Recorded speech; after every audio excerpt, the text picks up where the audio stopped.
image of God and the fire that's in the bush. If I, on the other hand, reject that, I am crucifying the life of God in me. One crucifies the flesh, the other one crucifies the spirit. Now, when this choice comes, our enemies will meet us there. And I'm speaking of enemies. Luke 10 describes the enemy as Satan. But James 4 describes our enemy as our own flesh.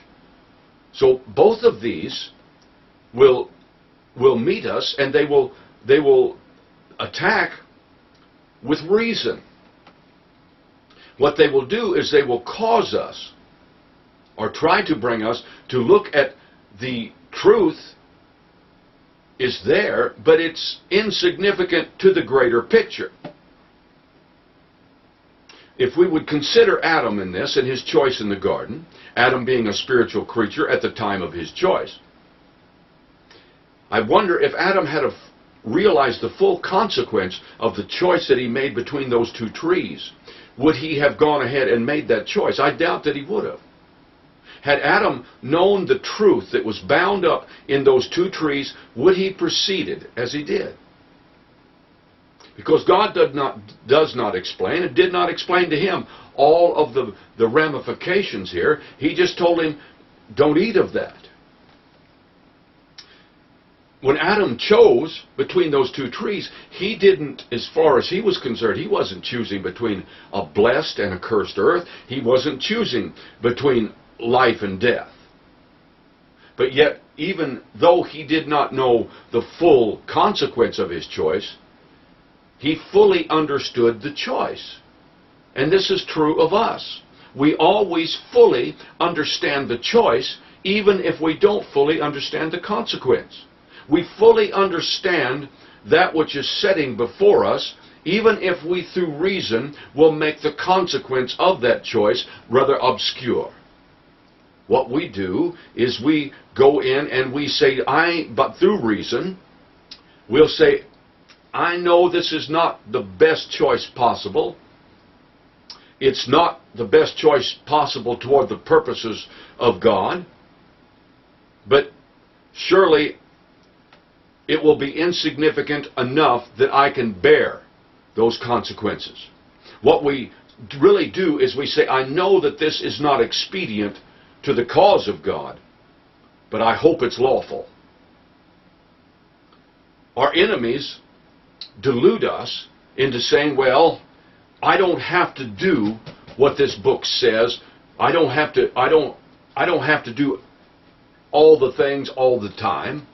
God understands, even though we're contradicting the very will and purpose of God in the choice that we make. But what we do, again, is we say, I know that it's not the best choice. I know it's not expedient. But we just hope that it's lawful. Adam chose between two trees. And I think we can identify with this, because here he is, he's taken into the midst of the garden. God says, choose between two trees. Well, how bad can it be? They're two trees, but they're both in the garden. They're both what God called righteous and good. So, this tree's not sin.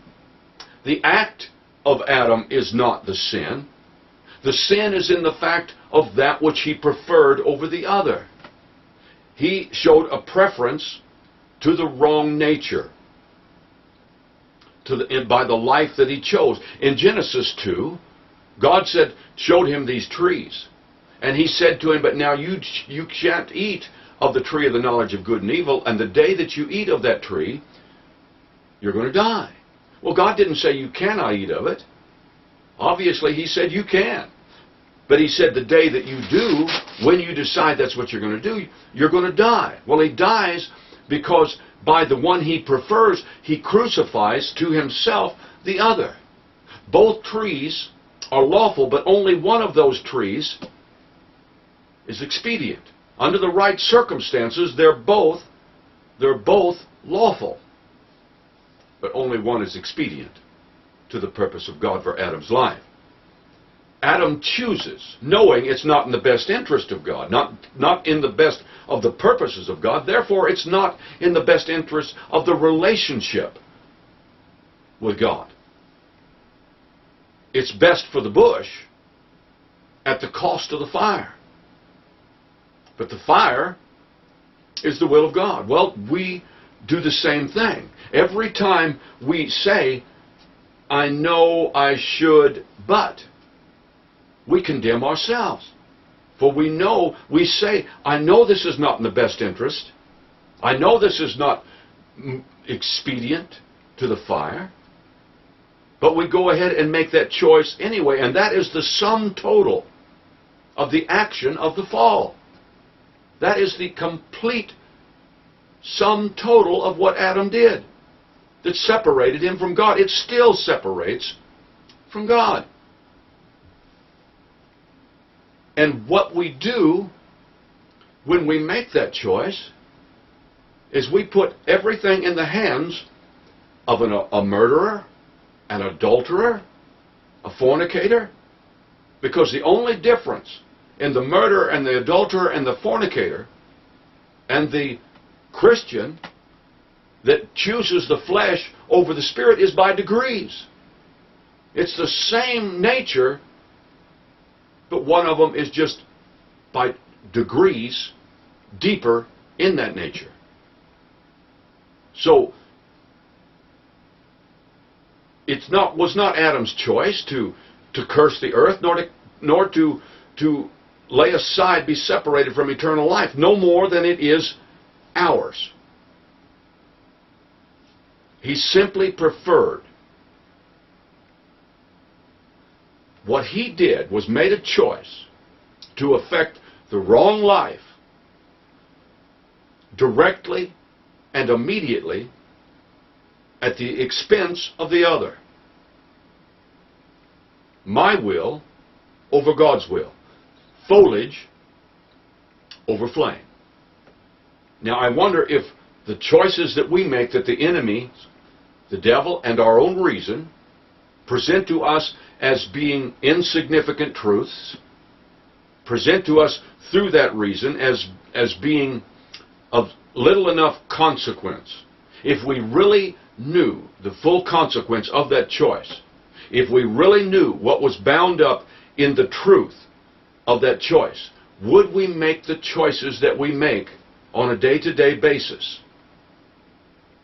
I don't think that probably most of us would.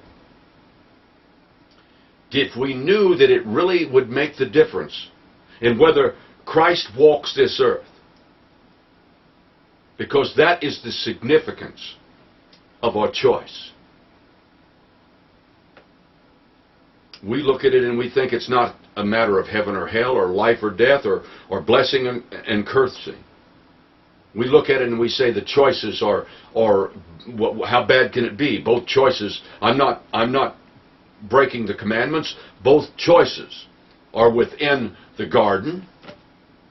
They're both lawful, but only one of them is expedient to the purpose of God. As I begin to seek God for this revelation, this truth, this greater knowledge of Him, He showed me that my problem is in these choices. The failure of the church is in these choices. This is why so many are born again, but so few express God. And so many of the bushes that are not consumed with the fire. I'm not talking about haters of God. I'm not talking about pagans. I'm talking about people that are sitting in pews most Sundays. I'm talking about people that believe that they're the exception, people that believe that they are that remnant that the Bible speaks of, and yet they will go on a day-to-day basis and contradict the will, conflict with the purpose, and reject that was expedient, and hope what they're doing is lawful. But because of the lack of that which is expedient, our loved ones will go to hell. The world will never be touched